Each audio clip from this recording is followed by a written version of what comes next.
साथियों, नमस्कार। स्वागत है आप सभी का आपके अपने YouTube channel Mukesh Mahendra education पर।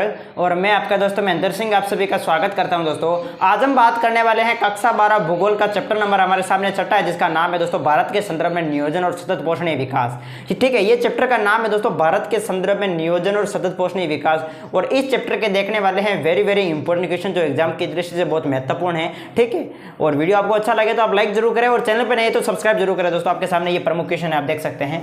ठीक है, प्रमुख 8 क्वेश्चन है जो मोस्ट इंपोर्टेंट क्वेश्चन है। दोस्तों, सबसे पहला क्वेश्चन है आपके सामने, नियोजन से आप क्या समझते हैं। एग्जाम की दृष्टि से मोस्ट है, नियोजन से आप क्या समझते हैं। देखिएगा, मैं चैप्टर वाइज क्वेश्चन आपके सामने करवा रहा हूं। ठीक है, आप अच्छे से नोटबुक के अंदर नोट करते रहे। नियोजन का मतलब क्या होता है, एक तरीके से हम कह सकते हैं प्लानिंग। ठीक है, किसी भी कार्य को हम करते हैं, जैसे अब हम पढ़ाई भी करते हैं, स्टडी भी करते हैं, तो हम रूपरेखा बना करते हैं। ठीक है, कि भाई आज हमें ये काम करना है। ठीक, इतना इस सब्जेक्ट को देना है, इतना समय इसको देना है।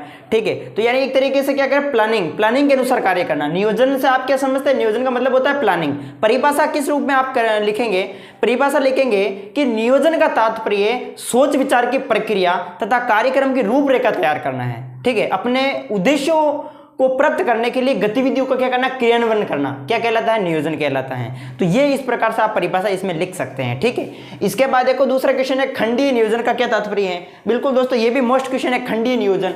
परिभाषा आपको पूछी जा सकती है, खंडीय नियोजन का क्या तात्पर्य है। खंडीय नियोजन, तो खंडीय नियोजन में आप लिख सकते हैं कि जैसे अर्थव्यवस्था के प्रमुख सेक्टर है, जैसे बात कृषि भी एक सेक्टर है, सिंचाई, विनिर्माण, इसके अलावा प्रमुख परिवहन, संचार। ठीक है, इनमें क्या करना, इनकी कार्यक्रम बनाना और उनको लागू करना। इनके लिए प्रमुख जो है कार्यक्रम बनाना और लागू कराना कि कृषि में कितना विकास करना है। ठीक है, विनिर्माण, परिवहन, संचार। ठीक, इन सेवाओं के लिए कार्यक्रम बनाना, उनको लागू करना। परिभाषा आप लिख सकते हैं कि खंडीय नियोजन ऐसा नियोजन जिसमें जो है अर्थव्यवस्था के जैसे प्रमुख विभिन्न सेक्टर जैसे कृषि, सिंचाई, ठीक है, विनिर्माण, ऊर्जा, परिवहन, संचार, सामाजिक अवसंरचनाएं, इसके अलावा सेवाओं के विकास के लिए एक तरीके से कार्यक्रम बनाना और उनको लागू करना क्या कहलाता है, खंडीय नियोजन कहलाता है। ठीक है, एक है प्रादेशिक नियोजन, ये भी इंपॉर्टेंट है। बिल्कुल आपके सामने अगला क्वेश्चन दे रखा है, प्रादेशिक नियोजन। एग्जाम की दृष्टि से मोस्ट है प्रादेशिक नियोजन। क्या तात्पर्य प्रादेशिक नियोजन का,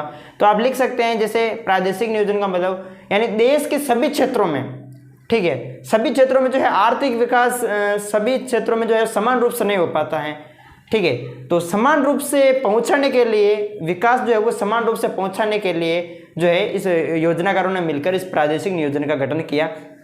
तो परिभाषा आप लिख सकते हैं, प्रादेशिक नियोजन ऐसा नियोजन, इस नियोजन में क्या होता है, देश के सभी क्षेत्रों में आर्थिक विकास समान रूप से नहीं हो पाता है, इसलिए विकास का लाभ सभी को समान रूप से पहुंचाने के लिए योजनाकारों ने प्रदेश के विकास के लिए, ठीक है, प्रदेश के विकास के लिए एक नियोजन बनाया, जिसे हम क्या कह सकते हैं, नियोजन का गठन किया, जैसे क्या कहते हैं, प्रादेशिक नियोजन। तो ये आपको याद रखना है। बिल्कुल खंडीय नियोजन की परिभाषा पूछी जा सकती है, प्रादेशिक नियोजन की आपको परिभाषा पूछी जा सकती है, नियोजन की आपको परिभाषा पूछी जा सकती है। तो आप याद रखें, नियोजन, खंडीय नियोजन, प्रादेशिक नियोजन, तीनों इंपॉर्टेंट है। इसके बाद चौथा क्वेश्चन है कि प्रमुख सूखा संभावित क्षेत्रों के नाम लिखिएगा। अब प्रमुख सूखा संभावित क्षेत्रों के नाम आपको पूछे जा सकते हैं। बिल्कुल, ये भी इंपॉर्टेंट है, सूखा संभावित क्षेत्रों के आपको नाम बताने हैं। ठीक है, अब प्रश्न पूछा जाता है कि जो सूखा संभावित क्षेत्र है वो किस पंचवर्षीय योजना के तहत इसकी शुरुआत हुई थी। तो सूखा संभावित क्षेत्र है, इसकी शुरुआत जो है वो चौथी पंचवर्षीय योजना के तहत हुई थी। याद रखें, चौथी पंचवर्षीय योजना के तहत इसकी शुरुआत हुई थी सूखा संभावित क्षेत्र की। अब 5वीं पंचवर्षीय योजना में जो है कार्य को और इसमें बढ़ाया गया। ठीक है, अब इसमें लिख सकते हैं कि प्रमुख सूखा संभावित क्षेत्रों के नाम, जिसमें राजस्थान आ गया, राजस्थान भी सूखा संभावित क्षेत्र के अंतर्गत आ गया। राजस्थान है, गुजरात है, इसके अलावा पश्चिमी मध्य प्रदेश है, महाराष्ट्र हो गया। ठीक है, महाराष्ट्र का मराठवाड़ा जो प्रदेश है वो भी आ गया, कर्नाटक, ये सभी जो है इसमें आ गए दोस्तों। तो ये प्रमुख सूखा संभावित क्षेत्रों के नाम है। ठीक है, आपको याद रखना अच्छे से। पांचवा क्वेश्चन है, पर्वतीय क्षेत्र विकास कार्यक्रम की प्रमुख बातें क्या है। ये भी पूछा जा सकता है कि बिल्कुल पर्वतीय क्षेत्र विकास कार्यक्रम की प्रमुख बातें क्या है। ठीक है, ये भी मोस्ट क्वेश्चन है दोस्तों। बड़े क्वेश्चन मैं आपको अच्छे से बता रहा हूँ, इसी प्रकार से आपको उत्तर लिखना है। तो पर्वतीय जो विकास कार्यक्रम है, इसमें प्रमुख बातें क्या है कि इसमें सभी लोगों को जो है वो लाभ प्रदान किया गया, यानी सभी लोगों को लाभान्वित किया गया। पहला पॉइंट आप इसमें ये लिख सकते हैं। पहली बात इसमें ये है कि सभी लोगों को इसमें क्या पहुंचाया गया, लाभ पहुंचाया गया। ठीक है, सभी लोगों को लाभान्वित किया गया। और इसमें सभी लोगों को लाभान्वित किया गया, केवल प्रभावशाली व्यक्ति ही नहीं, इसमें सभी लोगों को लाभ प्रदान किया गया। ठीक है, और स्थानीय संसाधनों का इसमें विकास हुआ। ठीक है, पारिस्थितिक संतुलन, इसमें इसका प्रमुख पर्वतीय क्षेत्र विकास कार्यक्रम का उद्देश्य है जैसे पारिस्थितिक संतुलन जो है बनाए रखना। ठीक है। तो इस तरीके से आप पॉइंट बाय पॉइंट लिख सकते हो और एग्जाम में पूछा जा सकता है कि जो पर्वतीय क्षेत्र विकास कार्यक्रम है इसकी शुरुआत किस पंचवर्षीय योजना के तहत हुई थी। तो 5वीं पंचवर्षीय योजना के तहत इस कार्यक्रम की शुरुआत हुई थी, ये भी आपको याद रखना है, ठीक है। तो इसमें देखो प्रमुख उद्देश्य क्या है, पर्वतीय क्षेत्र विकास कार्यक्रम की प्रमुख बातें क्या है, सभी को लाभान्वित करना, स्थानीय संसाधनों का विकास करना, इसके अलावा पारिस्थितिक संतुलन बनाए रखना, ये आप लिख सकते हैं इसके तहत। इसके बाद अगला देखो, आप देख सकते हैं प्रमुख आपके सामने छठा क्वेश्चन, ये भी इंपॉर्टेंट है बिल्कुल, भरमौर क्षेत्र योजना के आर्थिक सामाजिक प्रभाव बताइएगा। बिल्कुल आपको पता होगा भरमौर क्षेत्र योजना, भरमौर क्षेत्र योजना की बात करें तो आपको पता होगा हिमाचल प्रदेश में चली थी दोस्तों ये योजना, भरमौर क्षेत्र विकास योजना, ठीक है। और भरमौर क्षेत्र विकास योजना ये पूछा जा सकता है कि किस पंचवर्षीय योजना के तहत देखिए शुरुआत हुई थी। तो भरमौर क्षेत्र पंचवर्षीय अगर पूछा जाए तो 5वीं पंचवर्षीय योजना के तहत जो है इस भरमौर क्षेत्र योजना की क्या हुई थी, शुरुआत हुई थी।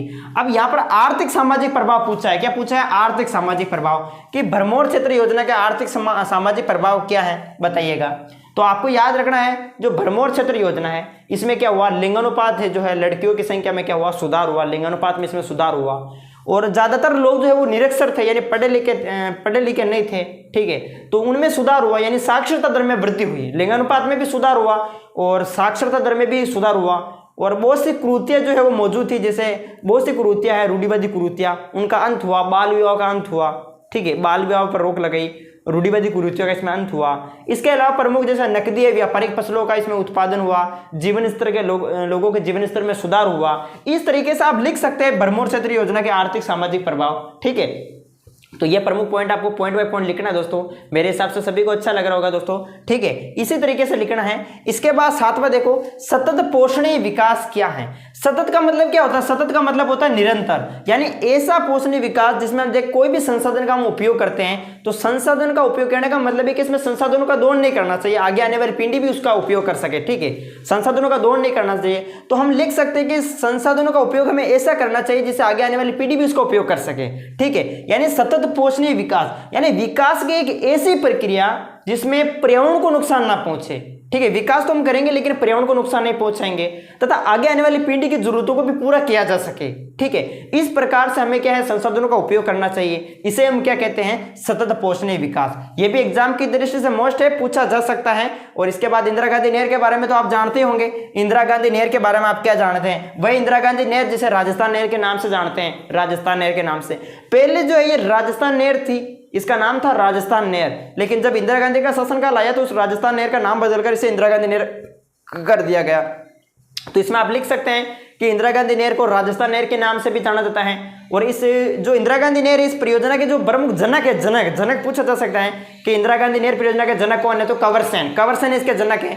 और भी आपको याद रखना कि इस परियोजना जो है इंदिरा गांधी नहर, इसकी जो आधारशिला है वो कब रखी गई, 31 मार्च 1958 को रखी गई थी, ठीक है। किसने रखी थी, गृह मंत्री गोविंद वल्लभ पंत द्वारा रखी गई थी, याद रखना, ठीक है। और इसका उद्घाटनकर्ता कौन है, इस इंदिरा गांधी नहर परियोजना का उद्घाटनकर्ता कौन है, उद्घाटनकर्ता है डॉक्टर सर्वपल्ली राधाकृष्णन, ठीक है। इन्होंने उद्घाटन किया था 11 अक्टूबर 1961 को, बिल्कुल याद रखना 1961 को इसका उद्घाटन हुआ था, ठीक है, इस परियोजना का।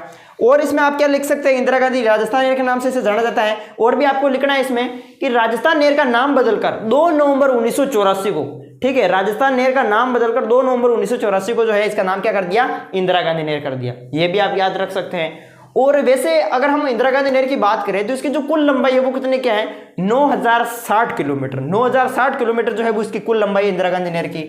अगर पूछा जाए कि राजस्थान में इसकी लंबाई कितनी है, तो राजस्थान में है 749 किलोमीटर, 749 किलोमीटर राजस्थान में लंबाई है, बाकी कुल टोटल है 9060 किलोमीटर, ये आपको याद रखना है।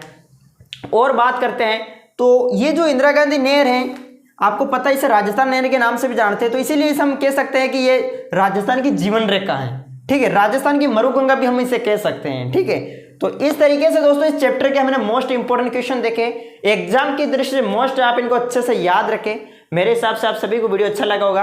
बड़े बड़े क्वेश्चन है दोस्तों, मैंने आपको समझा दिया अच्छे से, इसी प्रकार से लिखने हैं, ठीक है। तो मैं वापस इससे अगले चैप्टर के साथ मिलता हूं। आपको वीडियो अच्छा लगे तो लाइक करें और चैनल पर नए तो जरूर सब्सक्राइब करें। मिलते हैं नेक्स्ट वीडियो में। जय हिंद, जय भारत। और आप नोट्स बुक खरीदना चाहते हैं तो मेरे नंबरों पर मैसेज कर सकते हैं, ठीक है, आपको नोट्स बुक भी मिल जाएगी। Okay okay.